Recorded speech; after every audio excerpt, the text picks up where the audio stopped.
Air fryer വാങ്ങിച്ചപ്പോൾ തൊട്ട് പിള്ളേർ പറയുന്നതാണ് അമ്മയെ പിസ്സ ഉണ്ടാക്കി താ. ഫൈനലി ഞാനിത് ആദ്യമായിട്ടാണ് ഒരു പിസ്സ ഉണ്ടാക്കുന്നത്, അതും എയർ ഫ്രയറിൽ. എന്തായാലും അത് അടിപൊളിയായിട്ട് വന്നിട്ടുണ്ട്, അതുകൊണ്ട് ഭയങ്കര സന്തോഷമാണ്. നമ്മുടെ മാവ് കുഴയ്ക്കാൻ വേണ്ടിയിട്ട് 1.5 കപ്പ് ചെറു ചൂടുവെള്ളം, പിന്നെ അതിനകത്തോട്ട് 1 ടീസ്പൂൺ ഈസ്റ്റ്, ഒരു 2 ടീസ്പൂൺ പഞ്ചസാര, ഇതെല്ലാം കൂടെ ഇട്ട് നന്നായിട്ട് ഇളക്കിയിട്ട് 1/2 മണിക്കൂർ മാറ്റി വയ്ക്കണേ, പൊന്തി വരുവേ.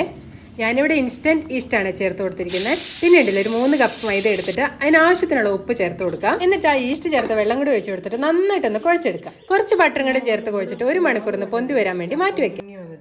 പിന്നെ ഇച്ചിരി വെള്ളം കൂടിയാലോ കുറഞ്ഞാലോ ഒന്നും കുഴപ്പമില്ലെന്നേ. വെള്ളം കൂടുവാണെങ്കിൽ കുറച്ച് പൊടിയും കൂടി ഇട്ട് കൊടുത്താൽ മതി, വെള്ളം കുറയുവാണെങ്കിൽ കുറച്ച് വെള്ളം കൂടെ ഒഴിച്ചു കൊടുത്താൽ മതി.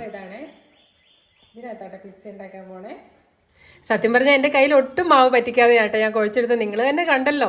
എന്നാലും ഇതാ നല്ല സോഫ്റ്റ് ആയിട്ട് വന്നിട്ടുണ്ട് കേട്ടോ. അപ്പം നമുക്ക് പരിപാടി എളുപ്പമുണ്ട്, കയ്യിൽ ഒട്ടും പറ്റിക്കുകയും വേണ്ട. ഇനി നമ്മുടെ പിസ്സ ബേസ് എടുത്ത് മൗൾഡിനകത്തോട്ട് ഇട്ട് കൊടുത്തിട്ട് അത് കയ്യിൽ ഇച്ചിരി ഓയിലൊന്ന് തേച്ചിട്ട് നന്നായിട്ടൊന്ന് നമുക്ക് ലെവൽ ചെയ്ത് കൊടുക്കണേ. അതിന് വേണ്ടി നന്നായിട്ട് തന്നെ പിസ്സ സോസ് ഒന്ന് സ്പ്രെഡ് ചെയ്ത് കൊടുത്തിട്ടുണ്ട്. ഈ പിസ്സ സോസ് ഞാൻ തന്നെ ഉണ്ടാക്കിയതാണ് കേട്ടോ. ഇതിൻ്റെ റെസിപ്പി ഞാൻ പിന്നീട് ഒരിക്കൽ അപ്ലോഡ് ചെയ്യാവേ. പിന്നെ ടോപ്പിംഗ്സിന് നമ്മുടെ കയ്യിലുള്ള സാധനങ്ങളൊക്കെ വെച്ചങ്ങ് ഡെക്കറേറ്റ് ചെയ്യാന്നേ. ഞാനിവിടെ കുറച്ച് ഉള്ളി സ്ലൈസ് ചെയ്തതും ടൊമാറ്റോ സ്ലൈസ് ചെയ്തതും പിന്നെ കുറച്ച് ഒലിവ്സ് ഉണ്ടല്ലോ അത് കട്ട് ചെയ്തെടുത്തിട്ടുണ്ട്. പിന്നെ നമുക്ക് ഒറിഗാനോ ഒന്ന് സ്പ്രെഡ് ചെയ്ത് കൊടുക്കാം. എന്നിട്ട് കുറച്ച് ചില്ലി ഫ്ലേക്സും കൂടെ ഒന്ന് സ്പ്രെഡ് ചെയ്ത് കൊടുക്കാം. ഇനി കുറച്ച് ബട്ടറും കൂടെ ഒന്ന് സ്പ്രെഡ് ചെയ്ത് കൊടുക്കാം കേട്ടോ. ഈ ബട്ടറിന് വേറെ ഒലിവ് ഓയിലോ സൺഫ്ലവർ ഓയിലോ ഒക്കെ യൂസ് ചെയ്യാം കേട്ടോ. ഇനി നമുക്ക് മെയിനായിട്ട് വേണ്ടത് ചീസാണ്. എനിക്കിവിടെ മൊസറല്ല ചീസ് കിട്ടിയില്ല കേട്ടോ, ഈ ഒരു ചീസിൻ്റെ ഷീറ്റ് മാത്രമേ കിട്ടിയുള്ളൂ, അതുകൊണ്ട് ഞാൻ അതുകൊണ്ട് അഡ്ജസ്റ്റ് ചെയ്യുവാണേ. ചിക്കൻ്റെ കാര്യം മറന്നുപോയി. അപ്പോൾ ഇതാ ഞാൻ കുറച്ച് ചിക്കൻ എയർ ഫ്രയറിൽ തന്നെ ഗ്രില്ല് ചെയ്ത് വെച്ചിട്ടുണ്ടായിരുന്നു കേട്ടോ, അതും കൂടെ നമുക്കൊന്ന് വെച്ച് കൊടുക്കാം. ഇനി നമുക്കിത് നേരെ എയർ ഫ്രയറിനകത്തോട്ട് വെച്ച് കൊടുക്കാം. എയർ ഫ്രയർ ഞാൻ നേരത്തെ ഒരു 2 മിനിറ്റ് പ്രീഹീറ്റ് ചെയ്യാൻ വെച്ചിട്ടുണ്ടായിരുന്നു.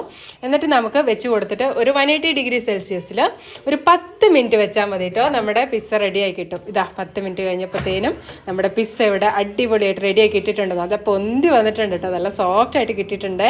സത്യം പറഞ്ഞ് ഞാൻ തന്നെ ഞെട്ടിപ്പോയി കഴിച്ച്, ഇത്രയും ഭംഗിയായിട്ട് എൻ്റെ പിസ്സ വരുന്നത് ഞാൻ ഒരിക്കലും വിചാരിച്ചില്ല കേട്ടോ. കാരണം ആദ്യമായിട്ടാണ് ഞാൻ ഉണ്ടാക്കുന്നത്.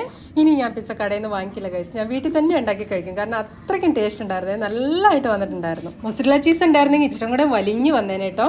പിന്നെ ഉണ്ടല്ലോ എയർ ഫ്രയർ ഇല്ലാത്തവർ ഒരു കടായിലോ അല്ലെങ്കിൽ പാനിലോ വെച്ചിട്ട് ഉണ്ടാക്കാം കേട്ടോ. കുറച്ച് സമയം എടുക്കുന്നേ ഉള്ളൂ, എന്നാലും നല്ല അടിപൊളിയായിട്ട് കിട്ടും.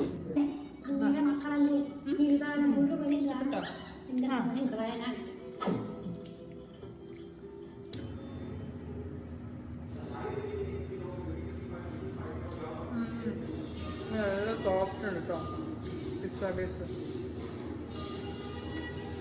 അടിപൊളി സോഫ്റ്റ്. പിന്നെ ഇതാ കുറച്ച് മാങ്ങണേ ബാക്കി ഉണ്ടായിരുന്നു കേട്ടോ, അതുകൊണ്ട് ഞാനൊരു കുഞ്ഞ് പിസ്സയും കൂടെ ഉണ്ടാക്കിയേ. കുഞ്ഞ് പിസ്സ നല്ല സോഫ്റ്റ് ആണ് കേട്ടോ, നല്ല ബണ്ണൊക്കെ ഇല്ലേ അതുപോലെ നല്ല സോഫ്റ്റ് ആണേ.